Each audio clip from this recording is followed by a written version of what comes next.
We still have some trouble with our sound system, so that's why our microphones are not on today. Hopefully we'll have that fixed pretty soon, get things back in order. Just have a few announcements tonight before we get started. Several things coming up through the month of June at some of the area congregations and also here as well. Just a reminder to our young people that we won't be having pregame this week. Eli's out of town with his honeymoon this week, and so we won't be having any of those activities. The North Jackson Church of Christ has their Vacation Bible School coming up, June the 15th through the 11th. And then it might be a little bit confusing that there are two events going on at Lebanon in the handout today. The Gospel Meeting, which is June the 10th through the 12th, is the Lebanon congregation here in Weakley County where Will North preaches. They've got Bobby Rawson coming for that meeting. The VBS, which is the same week, June 12th through the 15th, is the Lebanon Church of Christ. It's just across the state line in Sedalia, Kentucky. And there's more information about both of those posted on the bulletin board back there. Pleasant Hill Church of Christ has their singing coming up, June the 17th. They'll start at 7 o'clock. And then our personal evangelism seminars this month as well. June the 26th through the 28th is when we're planning that. It's a Sunday through a Tuesday. We appreciate everyone who helped with the tea today for Adriana and Anthony. And I was told that there were a lot of cupcakes left over from that. And you were welcome to load up on some cupcakes and take them home with you tonight. First come, first serve. So better get in there quick if you want to get some. Got some containers. You can take some home with you if you'd like to. Kids or whoever wants some cupcakes, you're welcome to take some home tonight. Let's continue to remember all those we have listed on our prayer list. I know each one of these folks have a continued need for our prayers, so let's continue to remember them. All right, guys, I'll go ahead and put the cards. I think that's all our announcements. Tonight, our opening prayer will be led by Kent Monroe. Our songs will be led by Craig Medlin, and our closing prayer will be led by Trent Kelly. So let's all join in on that.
Let's open our Bibles to Ecclesiastes chapter 3.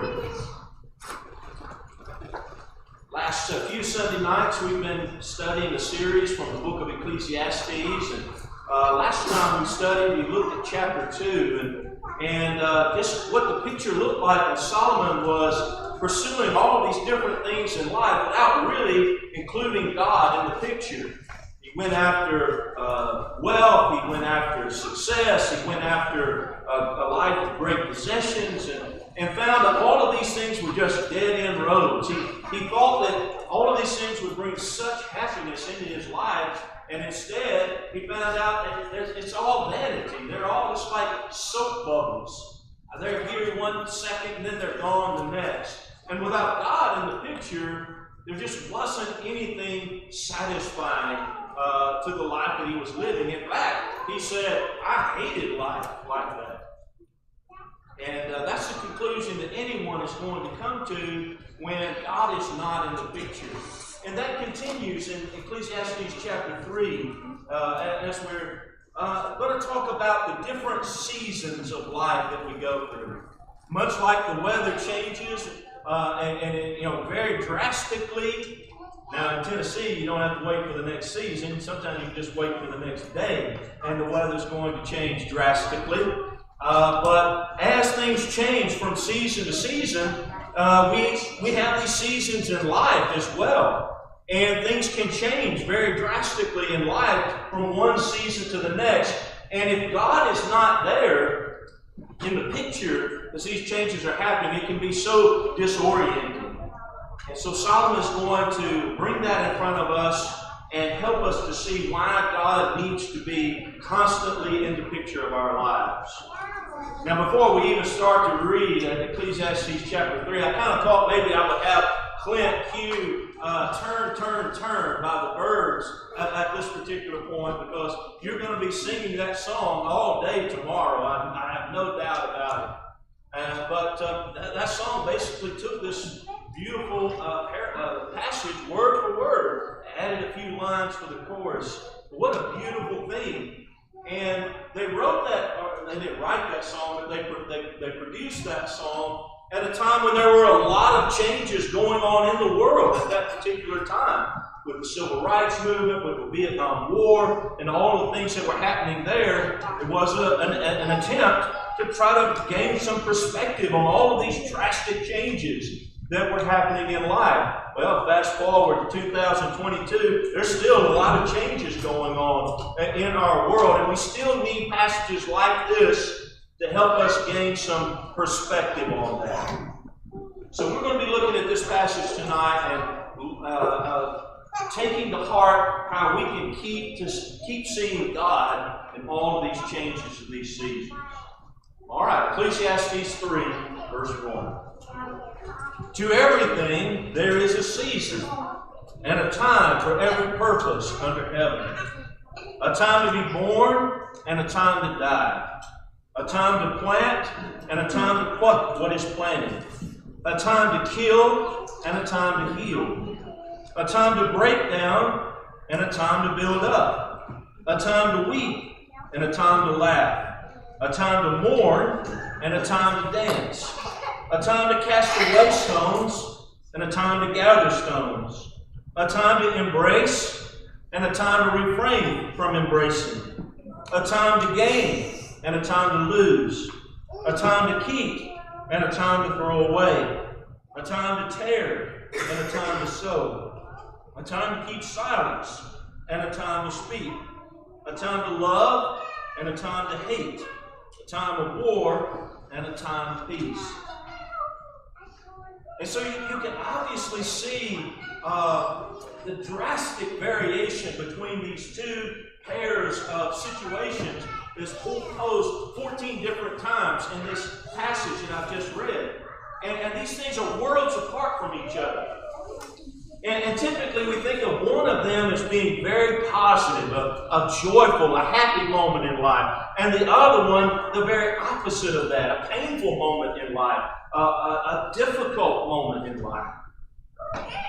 But the point that Solomon is trying to make with this is that in everything, Whether we're up on the hill of joy or whether we're down in the valley of sorrow, everything has a season in life. Everything has a place.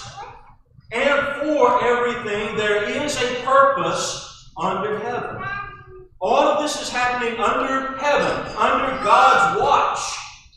And it is playing a part in what He is working out and what He is doing here in this world. Now, it's so hard for us to see that when we're down here going through this roller coaster. And, you know, when a child is born into our families, we have such joy over that. But when it comes time to lose someone from our families, that is the most bitter pill for us to have to swallow. Solomon here warns us that we can't avoid that. As much as we would like for the roller coaster to stay up top on those hills, that's just not the way life operates outside of the Garden of Eden. Everything has a season. Everything has a purpose in working out God's will. And there's one thing that needs to remain consistent throughout all of the ups and downs that we're going through in life. And that is this: that we see God and connect with Him in every one of them. Listen, I want to look at a few other passages that go along with this, because, you know, in all of these different things that he talks about in this passage, there can be a temptation to let it take us away from God if we're not careful. For example, let's go over to Deuteronomy chapter 8 and look at verses 12 through 14. Deuteronomy chapter 8, verses 12 through 14. Now, with this passage, we're thinking about some of those high points when things are just going especially well. But in verse 12, the Bible says, well, actually, let me back up to verse 11. Beware that you do not forget the Lord your God by not keeping His commandments, His judgments, and His statutes, which I command you today. Lest when you have eaten and are full, and have built beautiful houses and dwell in them, and when your herds and your flocks multiply, and your silver and your gold are multiplied, and all that you have is multiplied, when your heart is lifted up, and you forget the Lord your God who brought you out of the land of Egypt from the house of bondage. Moses' fear here is for the Israelites that the day will come when they get into the promised land, the land flowing with milk and honey, and they're living the good life. Their crops are coming in, and they're rich and well off. And he's afraid that in this time when everything's just going the way they want to go, they'll forget about God. They'll forget the part that He played in bringing them into this promised land. See, everything has a purpose. And everything has a season. But that purpose is not to drift away from God. So when it is a time to be born, and it is a time to dance, and it is a time to embrace, and it is a time for all of these wonderful things that we experience in life, we should never allow them to take us away from God. That is not their season, and that is not their purpose. But what can be true of those moments can be even more true of those valleys that we go through. When it is a time to die, when it is a time to mourn, and when it is a time to cast away stones, and all of those things that are mentioned in that passage. Go over, if you will, to Habakkuk chapter 3, verses 17 and 18. Habakkuk chapter 3. Jonah, Micah, Habakkuk. I had to say them in my mind to get to it.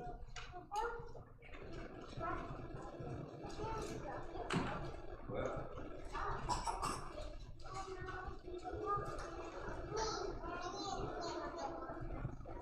chapter 3, verse 17.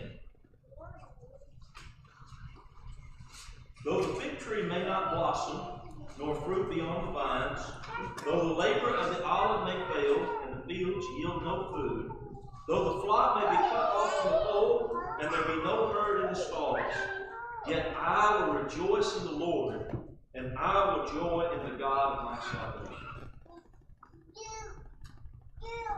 That is the true season for everything. That is the true purpose for everything we go through. Is to come to that same conclusion that the prophet comes to here. I will rejoice in the Lord, and I will joy in the God of my salvation. We can do that when things are going especially well for us. We can do that when things are going especially bad for us. When we're going through things that are going well, it gives us gratitude. It draws us closer to God. But when we're going through the tough times, it deepens our trust. We come to rely more upon God and strengthens our relationship with Him. You know, I think about Romans 8, verses 28 through 29, where the Bible promises all things work together for good. What is the good that God is trying to accomplish? It's to draw us unto Himself. And He promises that all things work together for good when it is a time to be born and when it is a time to die. And continue down through that list and all of the extremes that it mentions there. Whether it is a time to be born or a time to die, there is a season, there is a purpose for everything. And that purpose is to draw us closer to God. This is why James says that the trials that we go through, we're to count it all joy when we fall into various trials, because the trying of your faith produces patience. Let patience have its perfect work, he says. That patience that comes in knowing that you can trust God in this situation. Solomon says we're going to run the gamut of all of these different experiences and seasons in life. But if you have your mind fixed on what is really important and what the real purpose is of life, there is a meaning, a consistent meaning that you find in all of these extremes of experiences. Going back to Ecclesiastes chapter 3, we see him begin to work that out more in verse 9 of this chapter. What profit has the worker from that in which he labors? I have seen the God-given task with which the sons of men are to be occupied. He has made everything beautiful in its time. Also, he has put eternity into their hearts, except that no one can find out the work that God does from beginning to end. I know that nothing is better for them than to rejoice and to do good in their lives. Also, that every man should eat and drink and enjoy the good of all his labor, for this is the gift of God.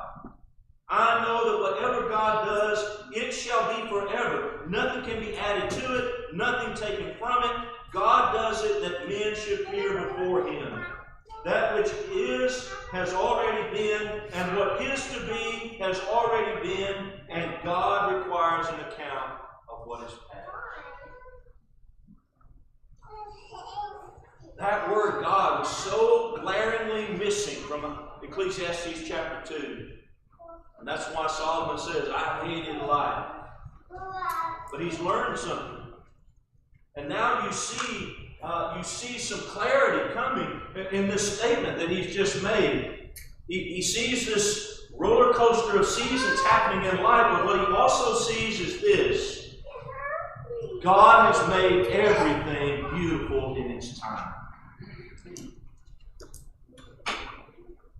God has found a way to give His presence and leave some blessing in every one of these seasons that we go through. So Solomon says, I have found that what really is important, what really contributes to some real happiness in this life, is to simply rejoice in the life that God gives you each day. Don't take it for granted. Be content with the blessings that He has provided for you. Look for Him in every single experience. When you find Him there, you will find that peace that money cannot buy for you, that success cannot achieve for you, that possessions cannot provide for you. Whatever God does, it shall be forever, He says. Have a handle on something that will truly, truly last. You see, one of my favorite phrases from this book is found in this chapter. It's in verse 11. I love this expression, He has put eternity in their hearts. When I was a young preacher, I'm still a young preacher, but when I was a younger preacher, I cut my teeth on some recordings that were made by Brother Franklin Kennedy. He preached for many years for the Lord's Church in Huntsville, Alabama, and for years they recorded all of his Bible classes that he taught. And he would just take a book of the Bible and start at the first verse and go to the end. And as you can tell, I pattern a lot of the ways that I teach my classes off of the way he did his. And you could call down there and they would send you those CDs. Y'all can explain to the kids what a CD is. I know they don't know what that is anymore. But you could pop that CD in and listen to his classes. Well, I'm saying that to say one of the ones that stood out was his class he did on Ecclesiastes. You're getting a lot of that in this study. But I love the way he explained this phrase, God has put eternity into their hearts. Here's the way he explained what that meant. He said that God has created within every one of us a space. Space. A space that only He can fill. Much like there's only one key that's designed to fit into that keyhole and turn it. God has created this space that He and only He can fill. That space is something spiritual. It pertains to the soul. And it is something that is eternal. It will live throughout all eternity. And as Solomon discovered throughout this book, if that space is empty, you can't make enough money to fill it. You can't have enough success to fill it. You can't accumulate enough of the things of this world to fill it. There is nothing that this world has to offer to fill that space that you have in your heart. And if that space is not filled, you will always feel empty. There will always be a sense that something is missing. Classic example from the life of Jesus is the rich young ruler. He comes to Jesus. It seems that he has everything. He's like Solomon in a lot of ways. Even at a young age, he's already got his dream job. He's already got respect. He's already accumulated a lot of wealth. It seems like he's got everything going for him. But he comes to Jesus and he says, "What good thing shall I do to inherit eternal life?" Jesus says, "You know the commandments. What do they say? Love your neighbor as yourself." He says, I do that. I've done that from my youth up. And then he asks this question, what still do I lack? He's got money. He's got the dream job. He's got power and prestige. He's even a religious man. But still, there's something missing. You can have a lot of religion and still not have God. And evidently he didn't. There was a space there.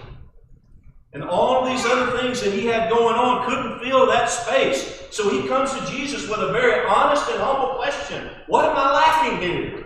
And what did Jesus say? Go and sell everything you have and give it to the poor. You know why? In his life, his wealth was creating a wall. It was keeping him from getting as close to God as he could have been. For him, his money was his God. And that money couldn't fill that space that he was trying to fill. He had eternity created in his heart, and that money couldn't fill it. Jesus told him, get rid of that money and make God your God, and He will fill that space, and then there will be no more sense that there's anything lacking. Sadly, that man walked away. Sorrowful. Because he had great possessions. He walked away sorrowful. That's the sorrow of that emptiness inside. This is what Solomon is talking about here when he says that God has made everything beautiful and He has put eternity in our hearts. That is crying out within us for God to fill that space. You know, one of the most remarkable things to me, you can look at native people that live in very tribal areas, but they seem to have always, all civilizations, as far back in ancient times as you can go, has seemed to have an innate desire to worship something.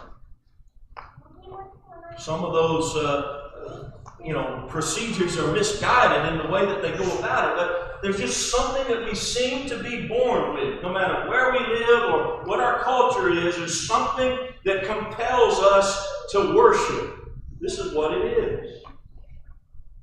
God has put eternity into our hearts. If we miss that, and all of the up and down and the seasons and the changes that go about from day to day, if we miss that, we're going to have that same sense of emptiness. So whether it's a time to be born or whether it's a time to die, what we need to be doing in all of that is seeking God. Seeking Him out. Fear and obedience and faithfulness. Knowing that the best thing we can do with this life is to be content with what He provides, rejoice in it, continue in the work that He has given us to do, and trust whatever He does, it shall be forever. You can't improve upon it, you can't add to it, you can't make it better, you can't take anything away from it to make it better. It's perfect just the way He made it. Life is best lived when it's lived with Him. For everything, there is a season. For everything, there is a purpose. You know what that purpose is? Find God. Connect with Him. Faith and obedience. That is the true key to the life that is best lived. Thomas Nelson wrote a commentary on the book of Ecclesiastes. He called it A Life Well Lived. What a great title. What a great description of what this book is trying to teach us.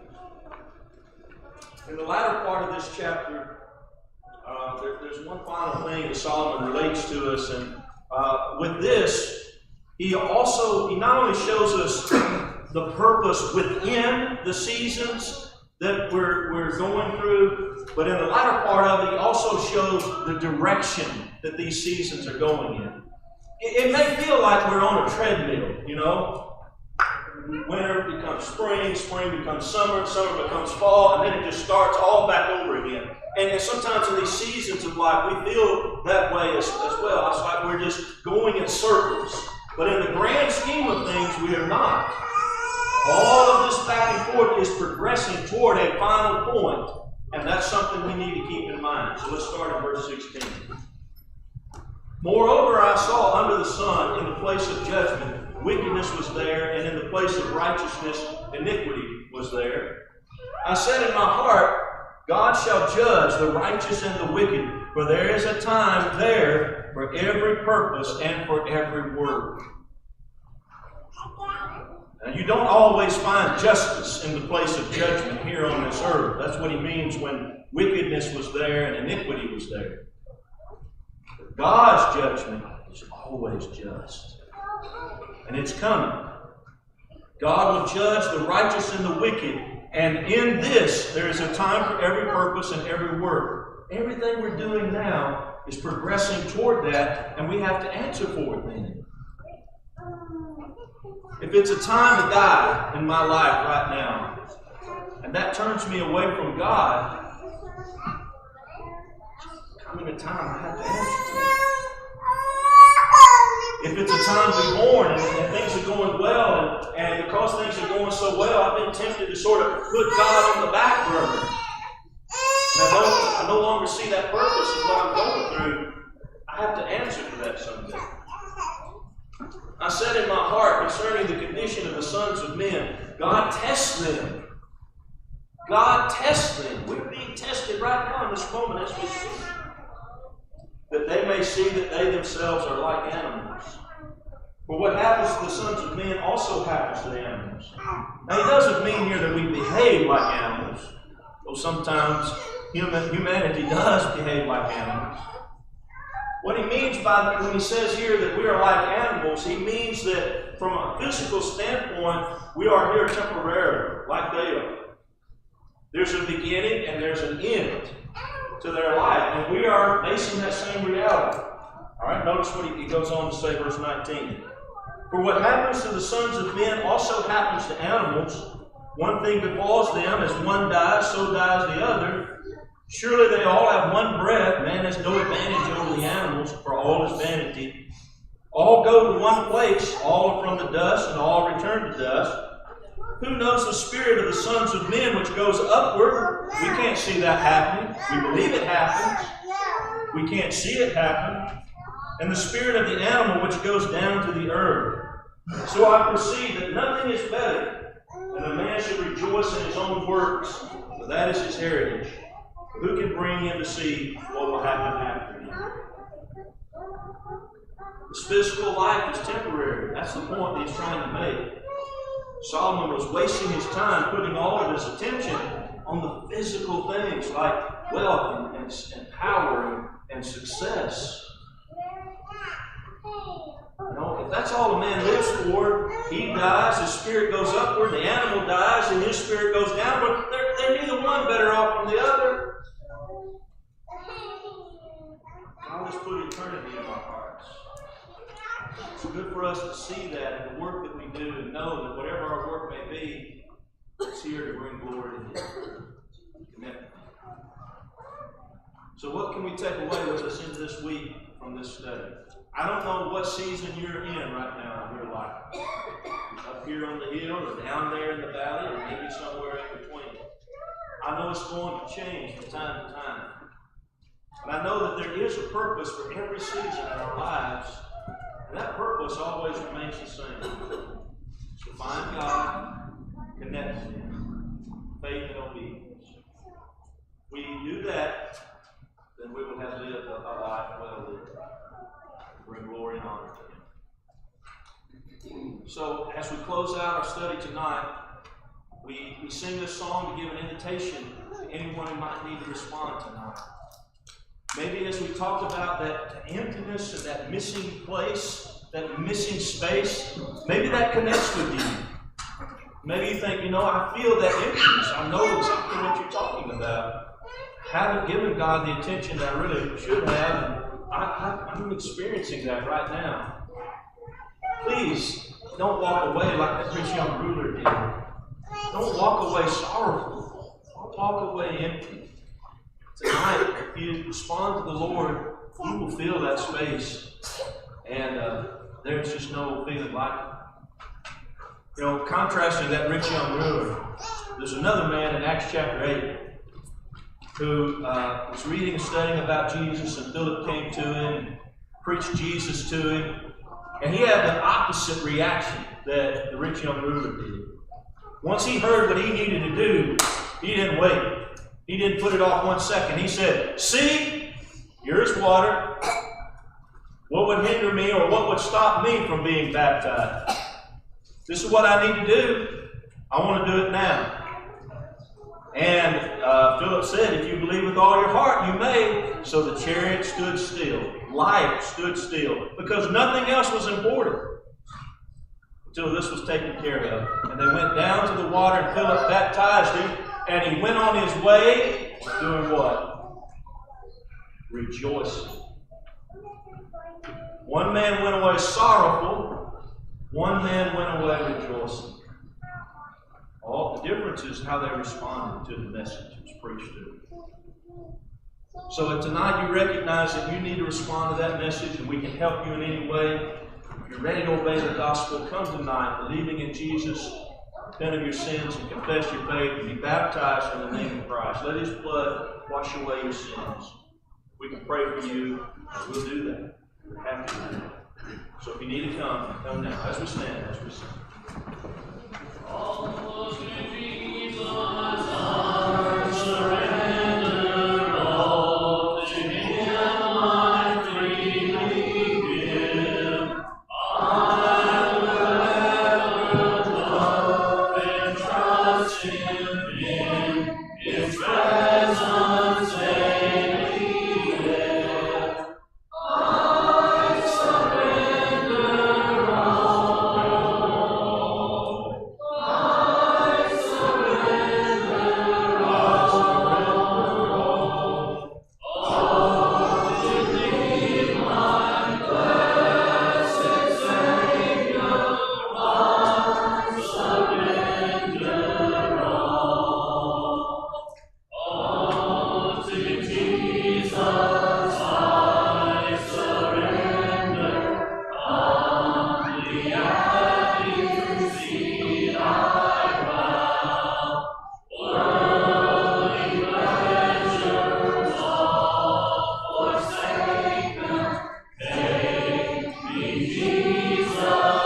They don't have to take it, do so in the way of man, which lives in that side. Christ's name we pray.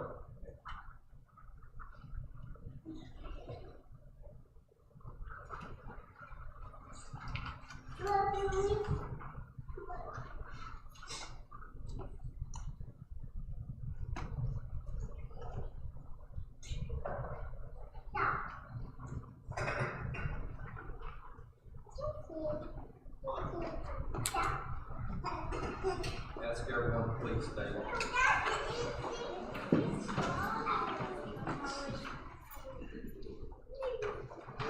Father, come to close this day. We're grateful for the freedoms that we have to come together and worship. Be with all of us tonight, Lord, that are suffering, who are wondering what their next move will be in their health and their lives. And we remember as we leave out tonight,